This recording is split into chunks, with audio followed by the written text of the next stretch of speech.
హేమంత్ గారు నాకు just audition కూడా తీసుకోలేదు, జస్ట్ కాస్టింగ్ చేశారు. ఏదోలే అని స్టార్ట్ చేసాము. బట్ షూట్ స్టార్ట్ అయిన తర్వాత the kind of dedication I seen, అంటే ఫస్ట్ టైం ఫిల్మ్ మేకర్ అంటే ఎవరికి బేసిక్గా నమ్మకం ఉండదు. ఎవ్రీబడి ఇన్ ద క్రూ కానీ చుట్టుపక్కల కానీ అందరూ అండర్ ఎస్టిమేట్ చేస్తుంటారు. But your focus, your vision, అది only a person who is doing it will only know, only they understand. So ఆ విజన్ని చూడగలిగి సపోర్ట్ చేసే యాక్టర్స్ చుట్టుముట్టుంటే that's another relief for the director. అలా మా బ్రో కూడా మస్తు సపోర్ట్ చేశారు. Very happy person.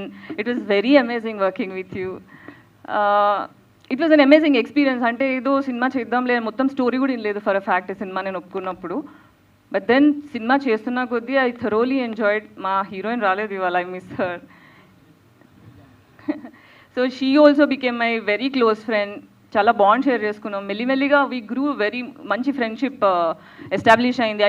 హేమంత్ గారిని నేను బ్రోగా I look up to him and it was amazing working with you అండి. అండ్ ఆల్సో యా, సనాతన ధర్మం పాయింట్కి వస్తే I'm also huge preacher of Sanatana ధర్మ.